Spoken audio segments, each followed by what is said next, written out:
Hey everyone, Georgie here with Ukraine Matters. A very short and sweet update this Friday. Let's go. So, about the northeastern part around the Kharkiv Luhansk area. So, we see the same situation I've been describing before, where Russians are trying to push one way, and then Ukrainians are trying to essentially push the other way around towards Svatove Kreminna line. So, we're seeing this back and forth right now. And I want to take a little bit of time to talk about this place because Deep State is a map that I'm referring to. And I'm pretty sure that this is inaccurate and I want to bring your attention to it. So we see here Novovodyanaya, Makivka. My guess is why they're colored red is because we knew that there was a push coming towards Makivka and Novovodyanaya. And Ukrainians tried to essentially use, if you can see this river here, to use the river as a defensive barrier. So they kind of fall back behind it, at least in Makivka. And after that, Russians were pushing into Makivka, but they didn't really take it. But then there was a situation, and I'm going to push a little bit back, it's about Makivka, that is in Donetsk region, and it's around here. So if we go in there, we can see, oh, there is another Makivka. And Ukrainians actually shelled that place. And then there was a reporter that showed going through the city of Makivka what kind of damages were there after shelling. So, and because there was a combat situation on two Makivkas in Ukraine at the same time, my guess is this is why they got essentially colored red. Right now, we know already that Ukrainians defended these cities, and now the fightings are taking around the Plashanka area. So it's a back and forth. The situation doesn't change much. Ukrainians slowly but surely continue advancing as a general rule of thumb, but they fall back once the Russians are starting counterattacking. Overall, the rest of the front lines situation is about pretty much exactly the same situation. Then Marinka, which is in Donetsk region, Russians are pushing in again, and as they did happen to do before, they was able to reach half of the city, and now they're being essentially pushed against. So everything is about the same, except like now Vodyane and Opitne, there is also where the fighting is kind of happening right now in between Russians and Ukrainians. So it's a defensive position that Ukrainians can hold. And from what I'm hearing so far, things are difficult for Ukrainians, but this has never been easy. Now, Vuhledar area. So some while ago, we've seen that that there was some issues where Russians were able to reach Pavlivka, but the problem was that because of the weather, if you can, I will increase this. So this part between Yehorivka and Pavlivka area here, it's basically now a field. Like there is a road, but this road has been bombed to smithereens. So there is no road. It's basically all field and mud. And it's a very open and difficult terrain to advance to. So while some forces of Russians did indeed reach Pavlivka and were able to enter some parts of the city, their reinforcements then that were later sent on just got completely shelled by the Ukrainian artillery, and they were not being able to essentially reinforce the positions, and so they fell back. So this is a very much no man's land, taking control of which is very hard. So, and despite all of the efforts and many hundreds of people that got sacrificed on that area, they achieved nothing. Let's now talk about the Kherson Oblast. So there is right now a big discussion whether or not Russians are withdrawing from Kherson.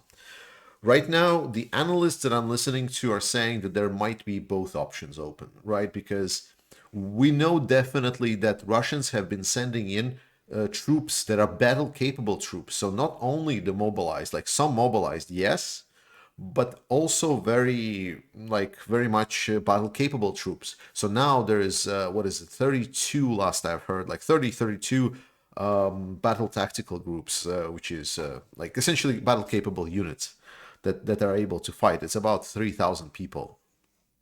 30,000 people. We know that they're moving away some of the administration personnel. We know that they're moving away artillery to the south bank of this river. And we know that they are also moving away, which is important, medical facilities. If you're planning to stay and fight, why would you move away with the medical facilities? So it's a big question. Like there are analysts that are saying that this probably is a trap, that they will just set up everything on the south bank, and then basically people on the north bank will fight, and then if something happens they will send them to the south bank. But the logistics between two river banks are not that easy. They're still under Ukrainian control, not a direct one, but at least by HIMARS and long-range artillery.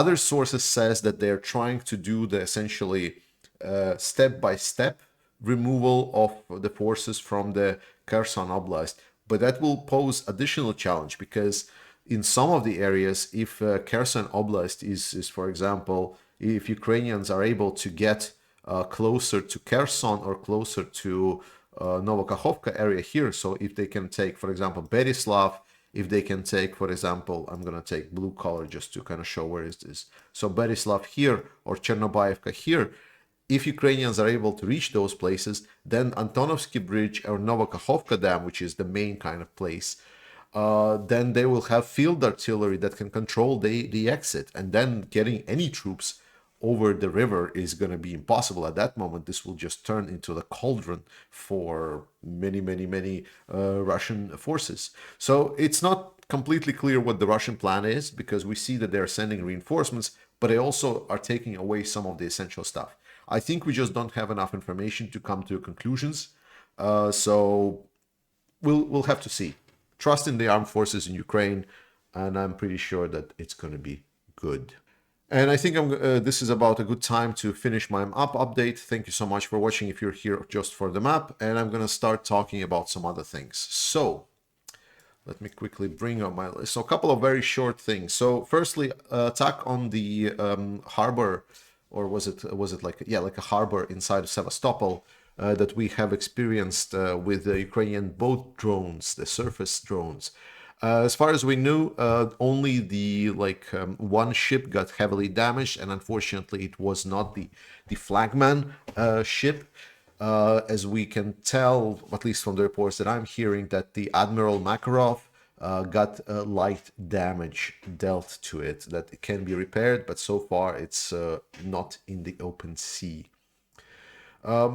Importantly, after the attack on the harbor, Russia said that they're withdrawing from a grain deal only to get a bitch slap from Erdogan and then coming back to the grain deal. And this is actually interesting because Russians are taking it pretty hard. This became basically a subject of them feeling humiliated by the Erdogan, which is quite amusing because in a big scale of things, this is like nothing. Like grain deal is not really a big issue at all. Like losing 1,000 men every day should have been like a more problematic thing for the Russians. But I guess for them, like, oh, but we got a bitch slap from Erdogan is a bigger deal than losing 1,000 men. Russia is such a joke of a country, it's crazy. We know also about mobilization. Some of you were like, well, I don't think that any of you really were disputing me on the fact that mobilization would go on forward, but we already have some confirmation on that. There has been reports that some of the Russian men are receiving essentially a call-in order for them, request message for them for the year 2023. So which essentially means that they will need to go in to the military service after the regular conscription ends. And I think the most important thing that we talk about mobilization is, again, there is no 25 million people that Russia can mobilize. There is, as we can see now, there is not even 1 million that they can.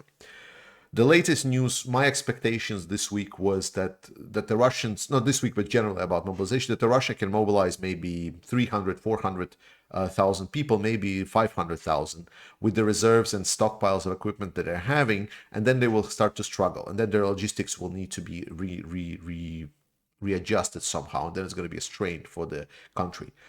I was so wrong. That everything is so much wrong. So this week I dedicated some time kind of reading sources, finding out, seeing if I can find any additional information, poking contacts that I'm having. And oh my God, so the situation in Russian army is as follows. So by all sources, this mobilized somewhere between 150,000 to 250,000 men. And if first 100,000 made it to essentially to Ukraine, then the rest are still chilling in like training centers in Russia. I said that they will be maybe trained and they will be sent in the winter, and some of them are getting trained, but not all of them. Like half of them are just doing nothing but drinking and just chilling. And interestingly, this is because Russia's supply chain is trash. They are reporting that they're struggling to feed their forces. Forces of Russian troops in Ukraine are reporting that they are essentially starving. They have cut the rations by half by this point, or at least a third. And we've seen that they're basically running out of meals ready to eat packages, analog packages, so like a prepared packages for the army. And they're essentially sending like normal food, like food that is just in jars and prepared. And that wouldn't be a problem. But what it underscores is that Russia has no capacity to increase the number of people and fire force present in Ukraine. Their logistics chains are not able to sustain it because it's becoming more and more difficult to get, like, right, because they need to put in a logistic now new types of food, new types of packages, and so on. The reports that their tanks, vehicles are all bad, their equipment is bad, their everything is bad for the Russian army. Equipment is becoming a bottleneck for Russian Federation, and there is no solving that for now. Even if we can consider that China might start producing like clothes or something, or Russia can start buying clothes for the mobilized personnel, then getting food and then getting them like some kind of heavy equipment is becoming a big problem. And that's why mobilization didn't solve any problems for the Russian army. It's just underscored how big those problems are. Big thanks to all of the supporters of this channel. You're an amazing. If you didn't know, I'm donating at least 50% of whatever I'm receiving from the channel to Ukrainian military, and recently Sergei Pritula Foundation that I was happy to donate to a little bit this time, but I'm hoping to do more next time. But because I wanted to donate him because he did this supply package for 60 new APCs. However, I was too slow because they finished it in within 2.5 days, which is crazy speed.